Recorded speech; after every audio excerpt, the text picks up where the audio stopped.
Y'all, what's going on? This is Jackie Marie, and I am making a video today titled Working on the Med Surg Floor and the People You Will Meet. And I am so mad. Y'all, I had recorded this video and it was like an hour long, and I don't know what happened to it. So I'm so mad. So I'm doing it again, but I'm still going to give you the same information. So this was a requested video from Liberty, and I was like, I don't know how I've never done this video when I started on the med surg floor. That's where I started at. So yeah, I'm gonna tell you about, what to expect working on the med surg floor. So the first thing is the med surg floor is usually the biggest floor in the hospital because you can get medical patients, you can get surgical patients. So hospitals might have like an ICU, which is where I transferred to from the med surg. They might have an ortho floor. They might have a telemetry floor, like a cardiac floor. They have all different types of floors that there are specialty floors.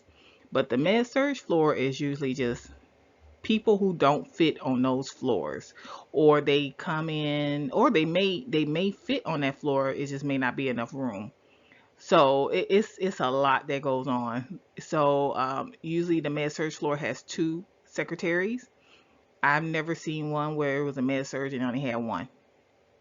The first hospital I worked at, it was two. It was me and another person. It was two hallways, and I want to say it was 20 rooms down one hallway and 20 rooms down the other. And here, same thing.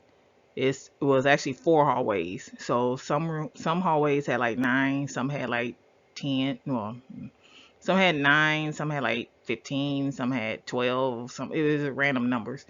And but yeah, the med surg floor is usually the bigger floor, and they usually have two secretaries.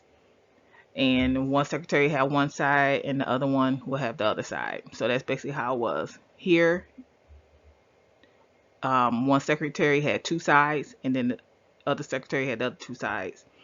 And the type of patients you'll see diabetic patients, you'll see elderly patients. You see a lot of elderly patients, especially here in Florida. But just in general, you'll see more elderly.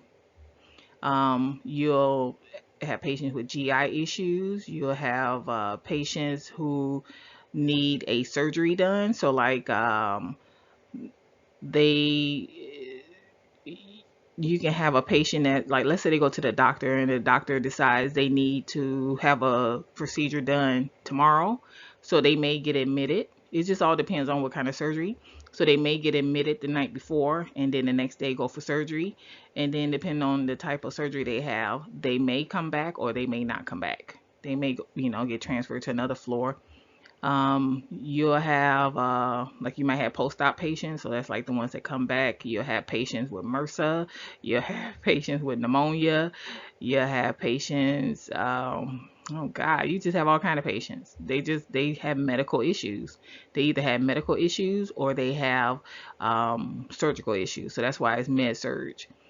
And yeah, so yeah, you got MRSA. You have that, and there'll be isolation, and you just have all kinds of patients UTIs, patients dehydrated, abdominal pain. That's probably gonna be a number one, abdominal pain. You just have all kinds of patients, and you will usually get patients from there. There are different ways that you'll get patients. You'll get patients from the ER. You'll get so those will be admissions from the ER, and you'll get those throughout the day. But there is another caveat where you will get ER transfers.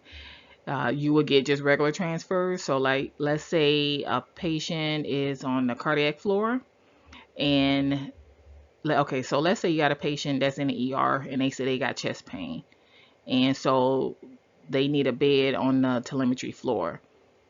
And then you have a patient. Okay, right. Okay, so let's say, I'm trying to figure out how I can explain this. So let's say you got a patient that's in the ER and they say they got chest pain. So they need a bed on the telemetry floor. But then the telemetry floor is full. They don't have any empty beds. or the nurse over there just got an admission and she can't take another one because they take turns getting admissions. Okay, so they need to free up a bed. So like nurse Sue got a patient that could be transferred out, and then she can take that patient. So they'll transfer the patient to the med surge because they got beds over on med surge. So they'll transfer that patient who is, they they still need to be monitored, but they don't need to be monitored on that scale, if you understand what I'm saying. So they might have had their procedure done and they might be, going to be discharged tomorrow. So they can go to like the med surge floor, which would kind of be like a step down, for them, and then they can go home from the med surge. So you'll get transfers like that. You'll also have direct admit. So let's say a patient goes to the doctor and the doctor says, no, they need to be admitted now. Or, maybe the doctor say they need to be admitted now. Tomorrow I'll, have do a procedure on them because they need it. The doctor will arrange everything. So the patient is not going to come. They're not going to be admitted through the ER. They're going to be admitted through admissions because the doctor has admitted them. It's a direct admit. So that's the difference. So they won't come through the ER. They're not gonna go in the ER and say, "Oh, my doctor said for me to come in." They're coming in through admissions because the doctor has called, admitted them, and then if the doctor wants to have them, do a procedure the next day, the doctor has already arranged all that. Now they will come in. 9 times out of 10, they do come in with written orders. So the doctor has, because like when they call, because like the doctor can fax it over. Like they can have their PA, physician assistant or nurse practitioner can fax over orders, and you can put those orders in, or they can fax over the orders. Admissions will rewrite it and then send it up with the patient. I don't, well, I kind of got both. Some orders were written from the doctor's office, and some were written, they were sent to the admissions, and then they were rewritten on our form. And so then, we had it. But you will get written admissions. I mean, I saw that all the time. Because they're not going to go in the computer system. They can't go in the computer system, put in orders, from the doctor's office. And then you have like patients that will return to the floor, or patients that like who had surgery and will come back from the surgery, or patients that went for a procedure and then they'll come back. Now they're not necessarily being, because if they just went off the floor for a procedure, well, it depends. It depends. It Because for whatever reason, like in ICU, when a patient went for a procedure, we had to, when they came back to the floor, they had to be readmitted because the procedure was kind of like because they could have been discharged. So they took them, if that makes sense. So they took the patient out they took them out the system. It was like a holding. It was like a holding thing. And then we had to readmit them, pull them back over. It was weird. It was a weird thing. But so sometimes, but now if a patient just went for a surgery, and then sometimes, and with the with the med surge, if the patient, let's say a patient went for a procedure and they're not coming back, they wouldn't tell us. They would just be gone. They would just be gone because I think I guess they work the same way. It's just that they usually always came back to us when it was like on the med surge floor, on our sister floor in ICU. They always came back to us, but we had to readmit them. But now that I think about it, the med surge, if they went for a procedure and they weren't coming back, they would just take them. They would just, we'd be like, where is so and so? Because when they left for the procedure, they took the chart and everything. So, yeah, so you will see that. Sometimes you'll have to pull them back over. It just all depends. It just all depends with the med surge. But sometimes, like I say, they leave and they don't come back, and sometimes they do. It just all depends on what they had done. And one of the biggest things you're going to see, as far as patients, is you are going to have patients who are frequent flyers, And a frequent flyer is a patient who, okay, let's say you work Monday, Wednesday, and Thursday. Okay, let's say those are the days you work. So Monday you discharge John Doe. You discharge him home, and then you off Tuesday. Okay, and then you come back in Wednesday, and John Doe is back. I'm sorry. John Doe is there waiting on you. Okay, you can be like, didn't I just? You go look at the assignment, and you gonna be like, didn't I discharge John Doe? Yeah, yeah, you did. Okay, John Doe is a frequent flyer. Okay, John Doe loves living in the hospital. I don't understand it, but they do. Okay, and the frequent flyers, they do have issues. They do have medical issues. But it's just something. I guess the hospital food. They like the hospital food. I don't know. I couldn't live. I couldn't live in the hospital. I couldn't. I work at the hospital. Don't want to be there. But people like being in the hospital. So it's you gonna see that a lot. And when you get your first one, if you haven't had it yet, when you get your first one, you gonna know. Okay, this is what she was talking about. Cause you're gonna see the same people over and over again. And cause like down here in South Florida, you got so many people that live like I shouldn't recognize names. You know what I'm saying? Like you shouldn't. It's so many people in and out, in and out. And look, I'm telling you, and some go from hospital to hospital. Like they well known, and it's just it is what it is. They like the hospital food, and they want to see you. That's what it is. So you will have a lot of that. You will also see a lot of people who leave the floor to go smoke. You will have a lot of that on the med surg floor because technically they don't have any issue. Like they don't have, they're like they might be there because they diabetic. Diabetics don't usually do. Diabetics a whole nother issue. Diabetics don't leave the room. Um, they be they just be hungry. That's why they diabetic. But you have people who leave to go smoke and they stay gone. Like they stay gone off the floor. You will see that a lot on the med surg floor. You will see the same person walk past you like 20 times. Like you didn't even know it was that much smoking in the world, but you will see that. You of course you had the elderly. You're gonna have the patients on the lights. They're gonna stay on the lights. It's always the same people on the lights. So it's like literally always the same people on the lights. You'll have the elderly that's confused, that's pleasantly confused, violently confused. So when I say pleasantly confused means they're confused, but they're nice. They're pleasant. So they're pleasantly confused. And then violently confused. They confused and they violent. Like they be fighting. Them old people be fighting, and don't let them think. Don't get confused because they old now, because they strong. But so you will learn them terms. Who's pleasantly confused and who's not. And then you just have some people who are on the light. They just want somebody to talk to, or they don't like being in the room by themselves, or you know it's just a lot of reasons why you have people patients on the room on the light. And let's see, I said pneumonia. I was gonna tell you something else I forgot. The frequent flyers, diabetics, elderly. Yeah, you'll have a lot of that. So now let me tell you who you're gonna work with. Let me tell you. Let me tell you who you're gonna see. Now that's the patients you're gonna see. That's the different types of patients and transfers and all that good stuff. Let me tell you who you're gonna see all day. On the med surg floor, there are always more nurses and more CNAs than if you worked on another floor. So like on the med surg floor, when I started, it was a lot of people because we had RNs, we had the nurses, and then we had LPNs, and they took like 12 patients because they were a team.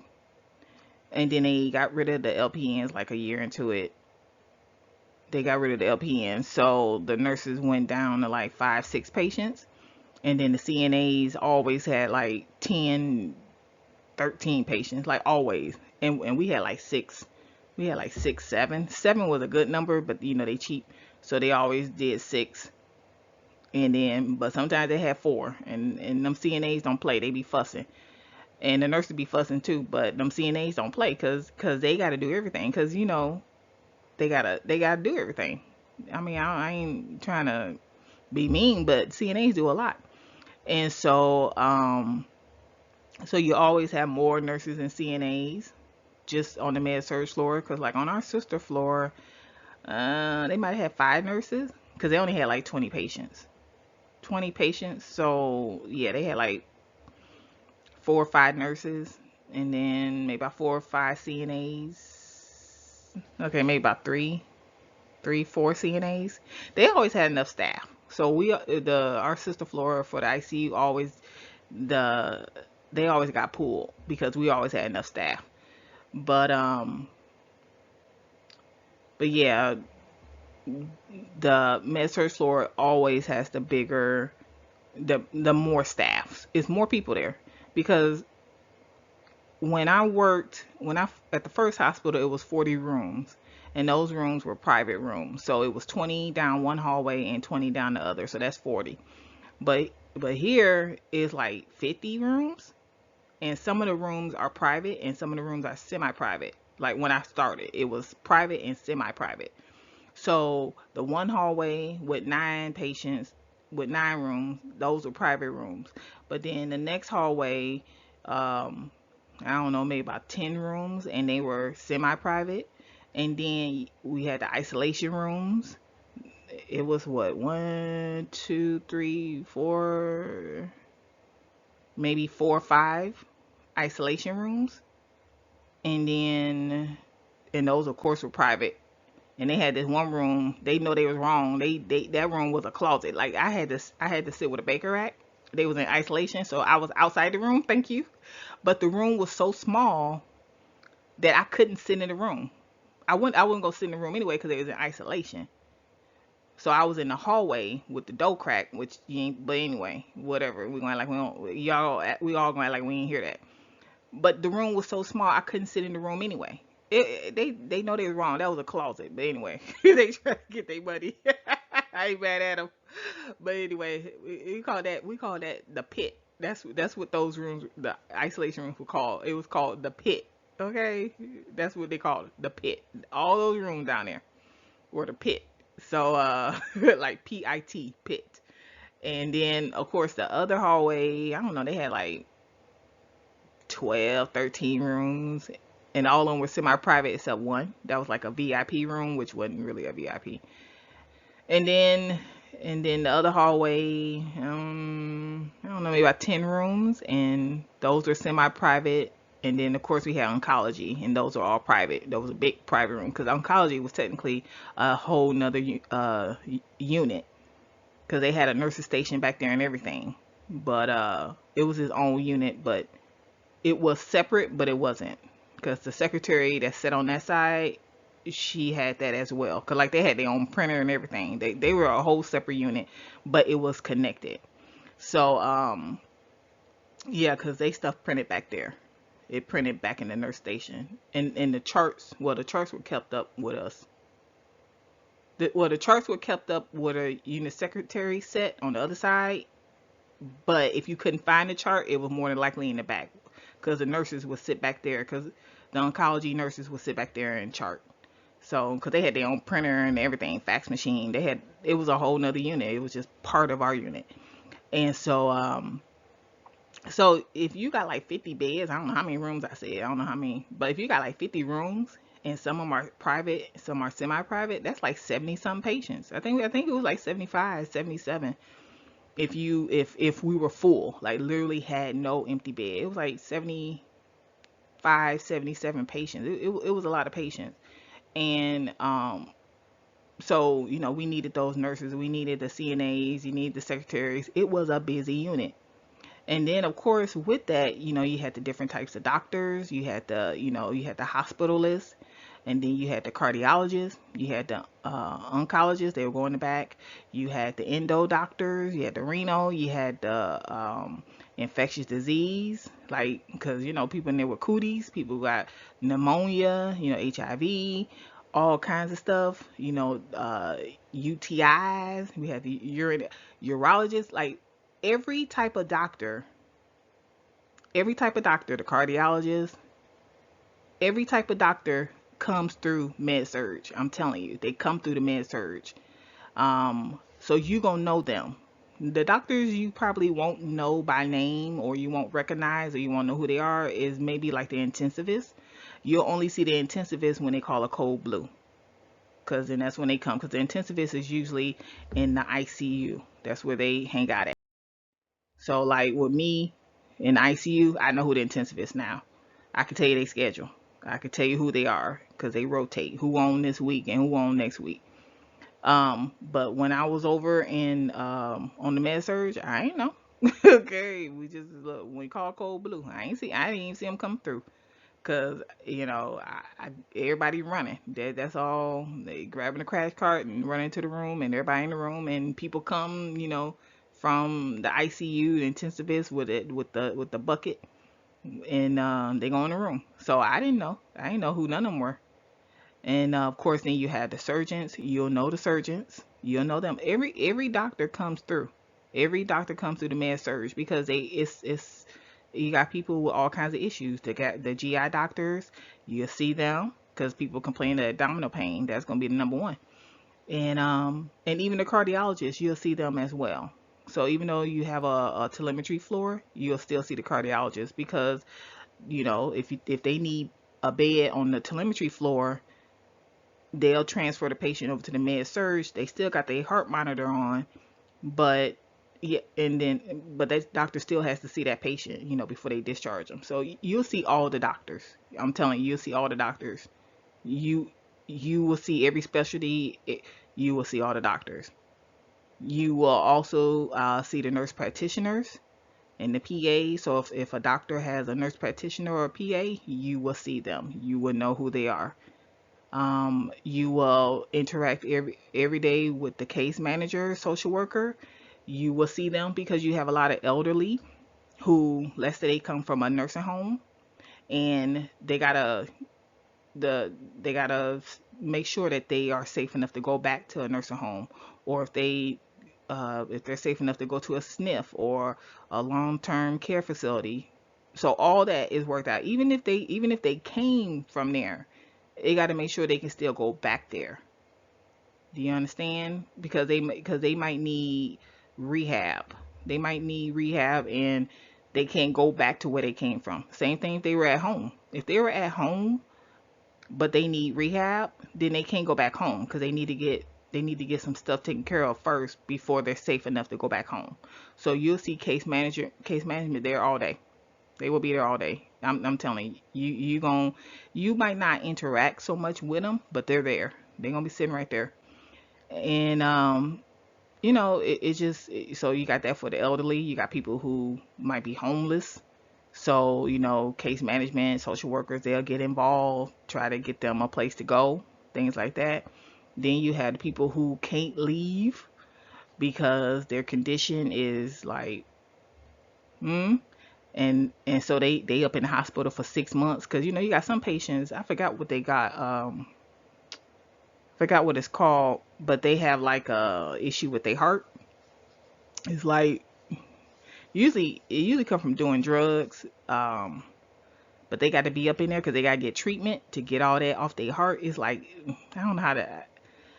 I can't think of what it's called, and I don't know how to describe it. It is anyway. It's they got some like ugh on covering their heart. It's just gross. Okay, and they got to be in the hospital for like 90 days. Like that's minimum to get that cleared up because they got to get treatment.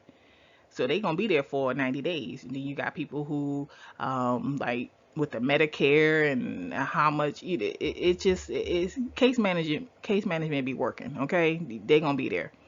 Especially, Medicare days for the old people, they how much Medicare you got left and all this and that. They so you gonna see them all day every day. They're there. Um you will call hospice. Now, I'm gonna explain this to you. It's not gonna make sense, but it does make sense. Okay. So when I was on med surge, I called hospice a lot. But when I went over to the ICU, I didn't call hospice. I called them, I don't know. I don't know how many times I called them. I can probably, I don't know, maybe 10 times. But on the med surge, I call hospice a lot. Now you say, well, Jackie, why did you call hospice more on med surge than you did in the ICU? Well, because hospice would send someone around. Because if you're hospice is when a person is going to die. They're close to death, and you can, and so you just want to make it comfortable for them. Where is a patient more likely to die? Are they more likely to die on med surge, or are they more likely to die in ICU? Who's more likely to have a patient that's gonna die? Med surge or ICU? So the answer is ICU. So they would come around, or they would come around, make their rounds, hey, bring donuts and all that stuff. And oh, so how's it going over here? Oh, and then the nurse would be like, oh, charge nurse would be like, oh, blah blah blah, ain't looking good, because they want to know if they need to speak to the family, right? Because they want to know if they need to speak to the family, okay, and the benefits of hospice. So, and we get donuts, okay, because that's how it works. So I never called hospice because they would come around. But I had to call hospice more on med surge because sometimes you got the elderly and they need, so you understand why I didn't call, because they would come around over in ICU. But on the med surge floor, I did call. I called a lot because you know and you'll be surprised how many people go from full code to DNR, because you will see that more on the med surge floor, if that makes sense. You will change it from a full code to a DNR. You have that more. But they just if something happened, they just die. They're not gonna go over to hospice. I don't know. It's like one of them weird things. They just gonna, if it's daytime, they just gonna go. They're not gonna go over there and then and everybody crying waiting on them to die, because they might not die today. Like hospice is for people that's well, I don't know what the range is, but it's for people that's going pretty much check out of here. Some people, they just, what, I ain't gonna fight it no more. When it happens, it happens. And then they when it happens, it happens. So they just become a DNR. So you do that more. But I hope it makes sense that you will call hospice more on med surge, even though you would think you wouldn't. But that was just the way it was, because they came around, brought us donuts, and then found out who was looking like they needed to talk to the family. And basically, when you call hospice, that's what you're doing. You just calling for someone to come over and talk to the family. And 9 times out of 10, there was an order put in, because the nurse practitioner or the doctor, or I mean, I guess the nurse too, I don't know. It was always an order put in. Well, yeah, I guess the nurse could do it too.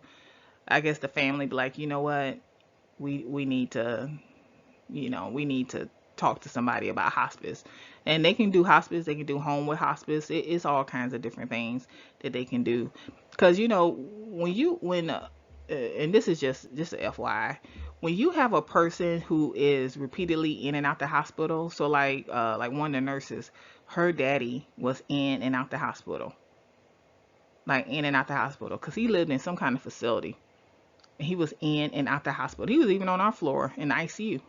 And I think she was the nurse. I think she was the nurse for him. If not her, then the charge nurse. But like he was literally on our floor. I'm like, hey, daddy, because that's our unit. And so, but I knew he was gonna go, because he was in and out the hospital. When you got an elderly person that's in and out the hospital, you need to start making plans.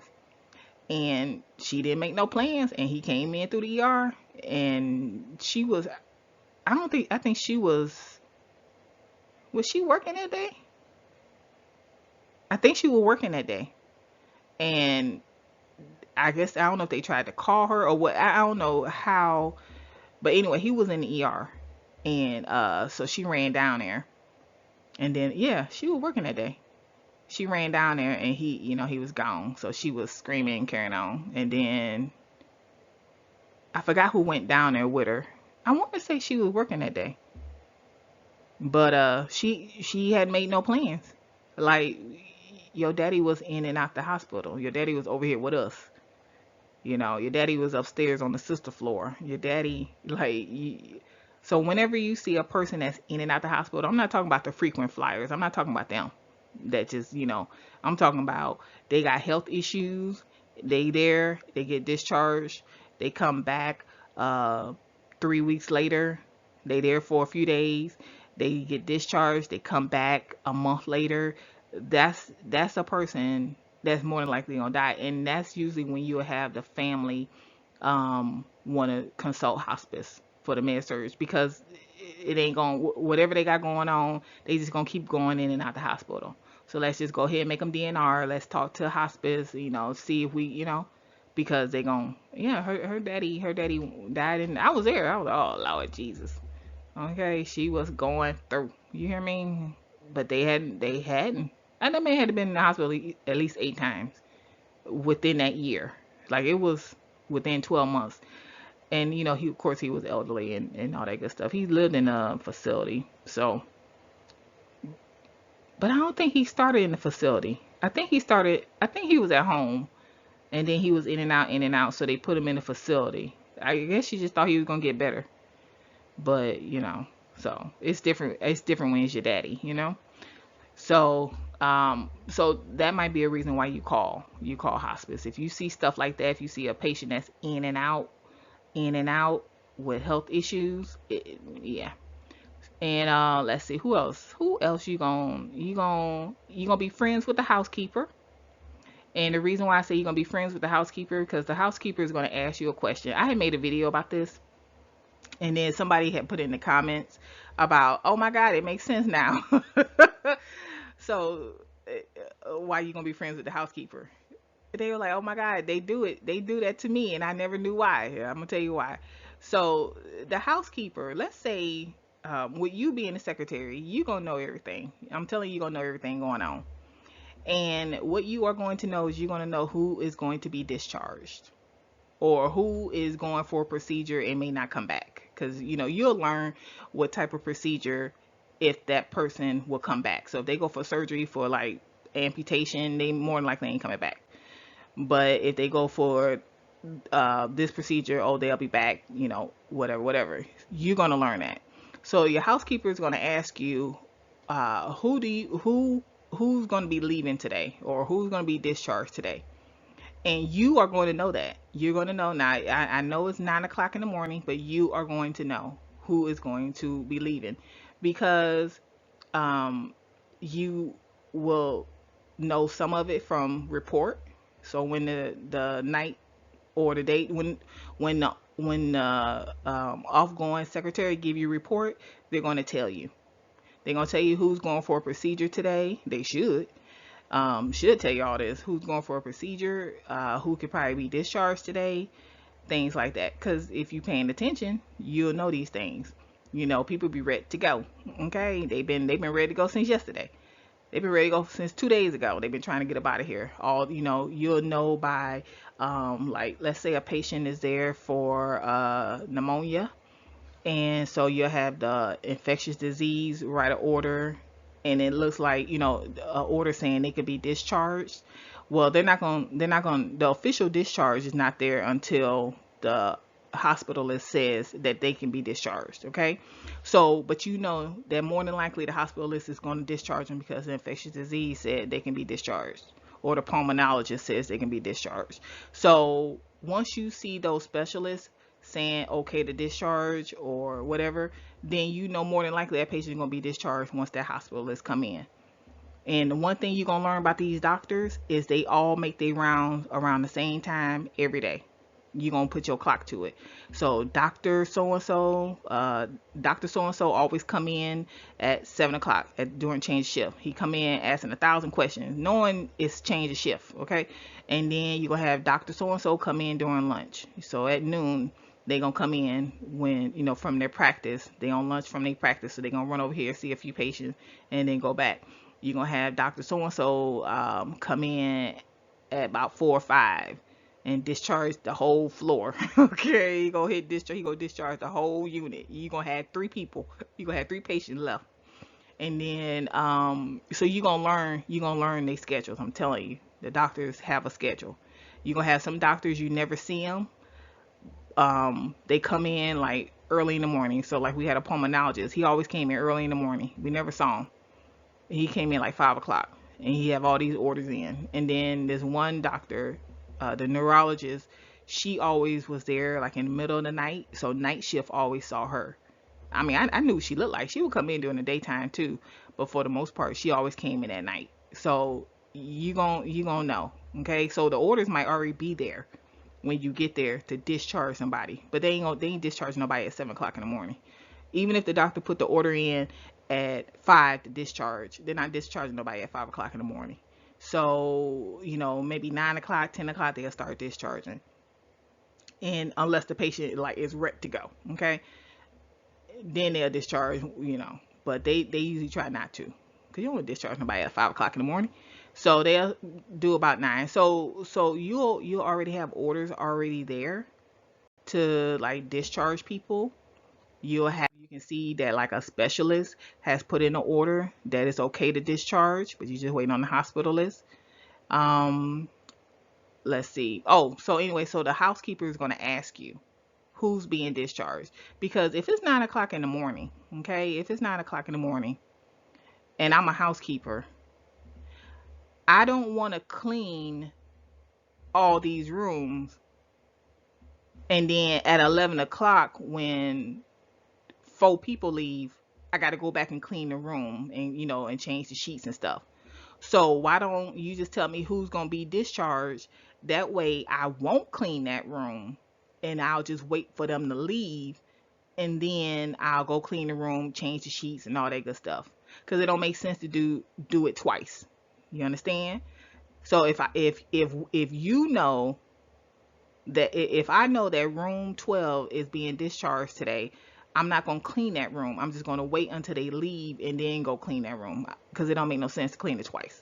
You clean it and then you go back an hour later when they leave and clean it again. That makes no sense. So that's why they're going to ask you who's being discharged today. Do you know who's being discharged? So I always had a good relationship with the secretary, with the housekeepers. They knew to come ask me, because I was always on top of everything. Okay, I knew who was getting the hell up out of here, because I'm tired of them being on that light. Okay, look, I'll help you. I help you get all your stuff together, because you've been on that light the whole time. Your family don't call here every other second. Your family all at the nurse station. You all at the nurse station. You all out smoking and all that. Like, I'm tired of you. Okay, so look, the faster we can get them out of here, the better. Now, of course, the nurses, they ain't like it, because they want to hold on to their patients, because they don't want to get new patients. Okay, so you're gonna have that battle, but they're gonna ask you, and it just makes sense. And like I said, when I spoke about it in another video, the person put a comment like, oh my god, that makes sense, because that's what they do to me. They ask me who's being discharged. I said that's why they don't want to clean the room twice. And that makes sense. That makes total sense, especially you got like 70 some rooms. And then of course, you got dietary. You're gonna be friends with them, because yeah. So let me explain this to you. This is why you're gonna be friends with dietary. 2 reasons. One, you're gonna have a patient who is NPO. So they're NPO because they got to have a procedure done, and so they've been NPO since midnight. They have their procedure at 9 o'clock. So they didn't eat breakfast. So they haven't eaten anything since last time they ate something, okay, dinner, whatever. So they didn't have breakfast. It's 9 o'clock, and they go for the procedure. They come back. It's 11 o'clock, 12 o'clock. They hungry, okay? They ain't hungry. They hangry, okay? So the doctor put the order in to that they can have a soft diet. So you go ahead and you call down the dietary to please bring a tray for room 3333, okay? Please bring a tray. The reason why I'm telling you to call is because, yeah, they'll see it. They're going to eventually get to it, but just call them to let them know, the patient was NPO and they're back, and can we get a soft tray, a soft diet for them? Because when you say that patient was NPO, and and now they're back, and can we get, okay, so now it's an understanding that these people up here, these people up here hangry, okay, and they will set it off, okay, because they hungry, okay, and because if you don't hurry up and bring this tray, they go, I'm about to call security, okay, and get them off us, okay, because they hungry, okay, so that's why you call it. We say, hey, this is Jackie calling from Med Surg, and can we get a tray for room 3333? They were NPO. Yeah, because when you say that NPO, they mean it's an understanding, okay? So, because we don't have to call security, get them up off us because they hungry. And so, and the same thing, like when they, and then I always did that anyway, because the first thing when they would come back, anytime I got a new admission, I will always look at the diet and make sure we got that diet in if I needed to call, because if it's 11 o'clock, you already know they already don't start it with lunch, and so ain't nobody gonna see that until, they might not see that ticket for another 30 minutes, you know what I'm saying? But if you give them a heads up, they can go ahead and get that and get started on that. But I always check that anyway, because ER. ER likes to, let me tell you about ER. So you will get admissions throughout the day from ER, but you gonna know ER, because they like to send their patients at the change of shift. So you'll have so and so that came in for chest pain. Okay, we're gonna use chest pain, and they've been in the ER. They came in this morning, and so they had some, they got looked at, and the doctor decided they're gonna admit them. So they got a bed around 2 o'clock this afternoon.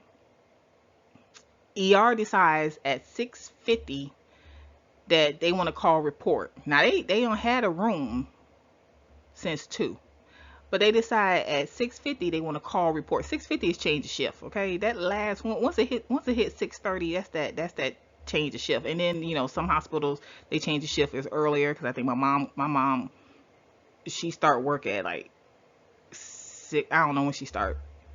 6:45. I don't know when her shift start. But anyway, they start earlier, and I think the CNAs come in earlier. The CNAs come in on a different. They start shift a different time. It's, I don't know, but so it all depends. But they call that change of shift, and they had like 4 patients that they need to call report on. It's 6:50. It's change of shift, and yeah, and they want the nurse to come and take report. Okay, so the nurse is trying to finish up. Now she got to get report. So so they call at 6:50. The nurse take report. 6:53, they rolling down the hallway. You be like, how did y'all get here this fast? Because how long? I mean, because they was in the elevator calling report with the patient on the stretcher. So they roll past you. They put the chart, which is just a few pieces of paper, on the desk, and by the time you get it and you pull the patient over, the patient on the call light talking about they hungry because all they had to eat in the ER was crackers and juice. Okay, that's all they had. So now you got to call dietary and try to get them something, scrounge up something, because depending on your facility, dietary may be closed. Well, it depends, because ours is weird. But anyway, so now you got to call and try to get these people something to eat before you had to call security to get them up off you, even though you really don't care because you about to go home. But that's what ER does. They wait, like they could have been up here. They could have you've been sitting around chilling since 3 to 4, 3 to 5. You've been chilling because you ain't got no admissions, and you just and you could have got all, and now you got 4 admissions, and you got, and some kind of way you gonna leave on time, because I know I always did. I was like, how the hell I used, man, when I say I threw them charts together and pulled them over and did everything so fast, and then I look, time to clock out, I'm out. Okay, I don't know how I did it, but it get done. Okay, I'll be like going through them orders, okay, checking, okay. Okay, look, you get it done. But I'm telling you, that's what you're gonna do. So you're gonna be friends with dietary. And one of the things I always did whenever always got an admission, whether it was a transfer, ER, direct admit, I always checked their diet. And then, knowing what time it was, I would call dietary and get something. And then if I couldn't, like our dietary was weird, the hours, then the night shift would have to go down to the grill and get them something like that was within their diet, and then charge it to their room. I don't know. I never, because it was like some kind of form that they had to fill out. I never really did that because that was mainly night shift. But you will be friends with dietary. You will call them. You will speak to them. And then you another thing you're gonna learn how to do is you're gonna learn how to do consents for you're gonna learn how to do consents, like print up the consents. You're gonna have consents on everything. In ICU, I mainly did consents for like cabbage, things like that, which is like coronary artery bypass graft, something like that. Cabbage, open heart, basically. And then I did some other stuff, but mainly those are the only consents I did. And on the med surg floor, you doing consents for everything. You doing consents for amputations, cause like they might be going to get a amputation below the knee, above the knee. You doing all kinds of consents. That's one of the things you're gonna learn how to do. That when I went over to the ICU, I only had a few to do, but I knew how to do a lot. I knew how to work that system. Okay, because we had a system for the consents. You had to, because basically, if everything was basically you just selected which one you needed. That's the way ours was. But it was like, because then you had some procedures that was with and without contrast and all that stuff. It was with or without. So you had to always pick the right one, and then of course it would print out the patient's name, and because you would go under the patient name, and then it would have like everything. I understand, blah blah blah blah blah blah blah, and then they had to sign it. So um in the med surg, you do a lot of consents because it was just so many. You had to make sure you got the right one. Golly, I did a lot of consents now I think about it, because you'll be surprised how many procedures are done on the med surg floor for all kinds of stuff, for like specialists like the GI, like the abdominal, when they go up your butt, and colonoscopy and all that stuff. Oh my god. You'll be surprised.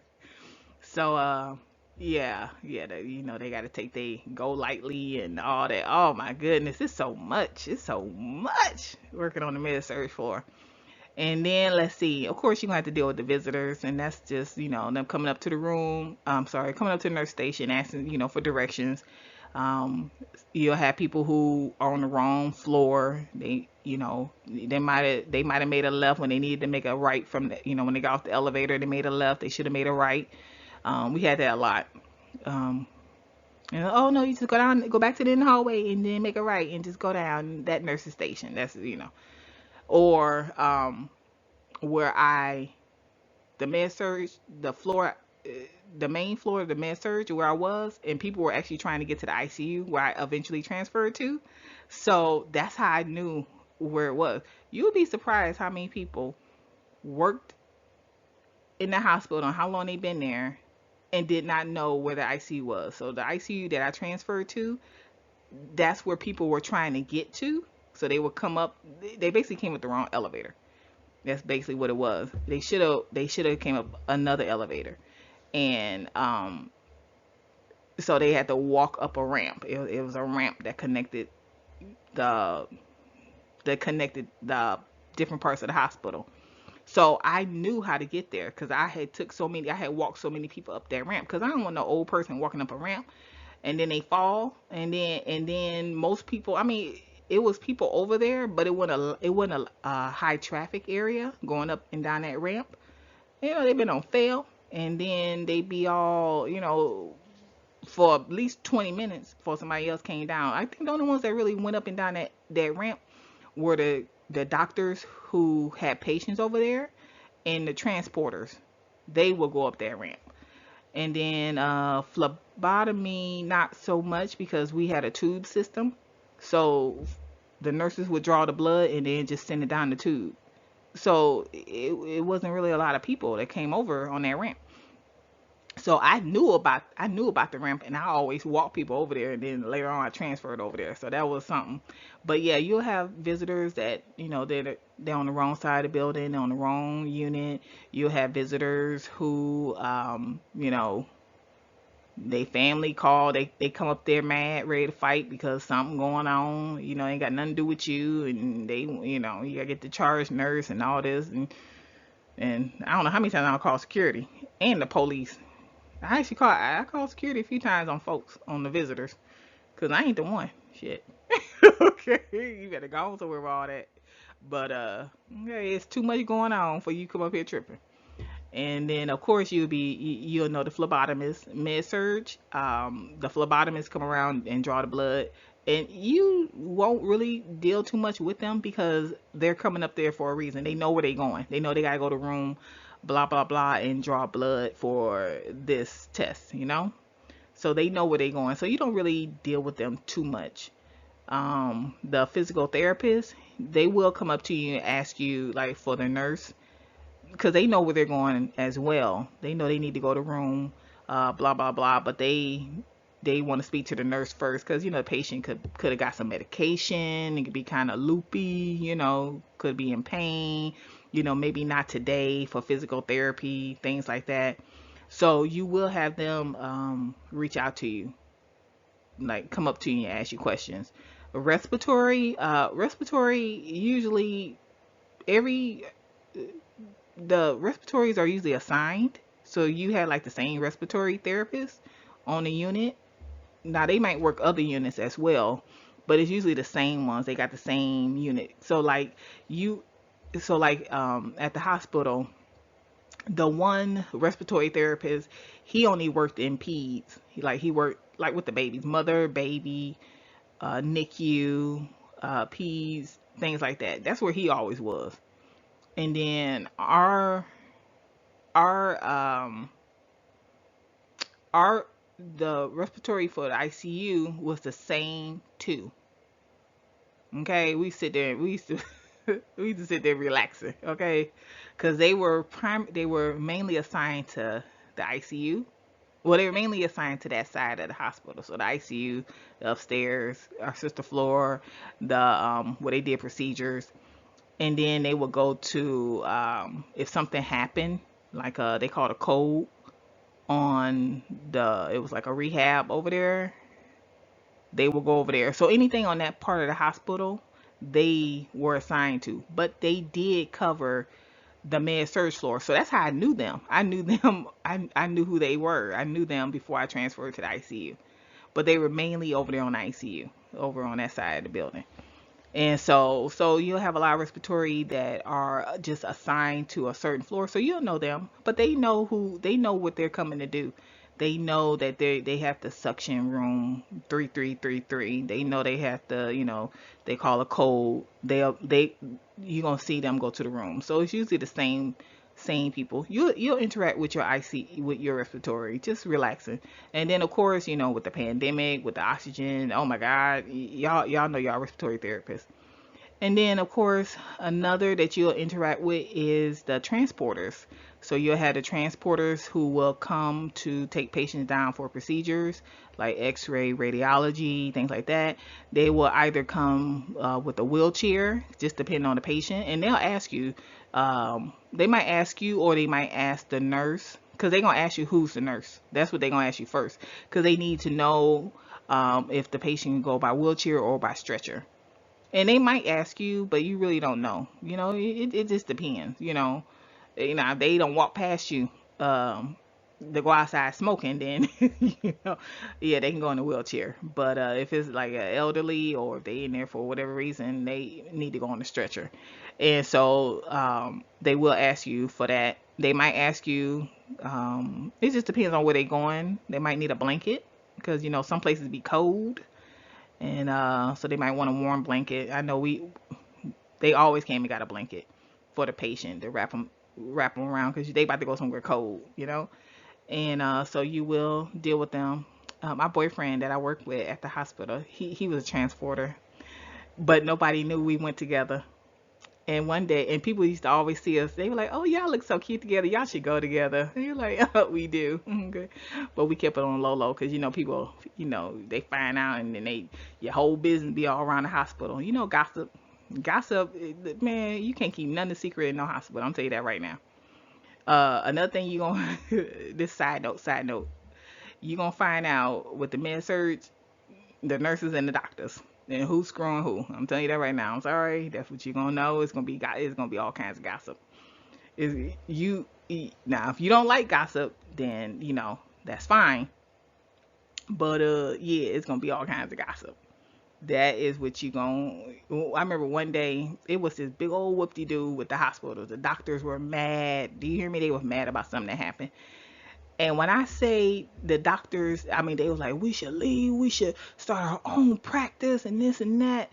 And they sat there for a good 2 hours at the nurse's station going off. These doctors, okay, the specialists, the hospitalists, I mean, they was mad, okay? And I swear to God, I ain't getting no work done because I was sitting there listening. Okay, I can tell you everything they said word for word because I was being nosy. Yes, I was. Okay, they sat there for a long time at the nurse station, going. Oh, they was mad at the hospital. Them doctors were mad, and I ain't getting no work done because I was sitting there being nosy. I sure was. Okay. My mouth ain't moved. I was like, they was mad, y'all. I mean, they had a meeting and everything, and they was mad after the meeting. So, cause they was messing with their money. They was not having it. But yeah, that's it. I literally went through everything on my list, and this video is literally almost an hour long, like the last one was. So yeah, I hope I answered your question. And of course, you're gonna have more. It's more. It's so much. I mean, that's just the people you meet. You're not even talking about all the stuff you do, like all the stuff, the call lights and the charts and this and that. But you gonna see all this. You gonna see all this. You're gonna call down to. You're gonna have some tests that's ordered. You're not gonna be sure how to order them. You're gonna call down to the whoever's ordering. So if it's X-ray, call down and say hey, how do you order blah blah blah, and they'll tell you how to order it correctly. Because some things, some tests, it's they gotta be upright. Um, it's just different ways that tests got to be ordered. It got to be with contrast, without contrast. It's just all kinds of stuff. If you don't know the answer, call down. Same thing with central supply. You don't know how to order something, because I know at the hospital, what we call it and what central supply calls it is two different things, and it don't make no sense.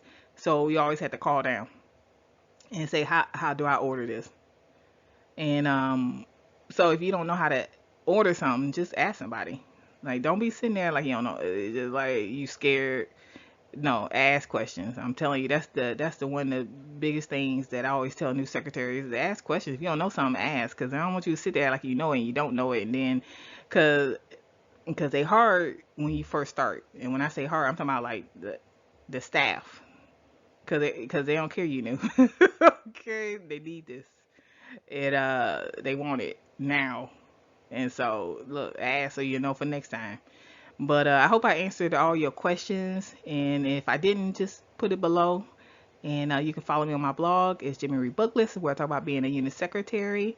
And I'll talk to you later. Bye.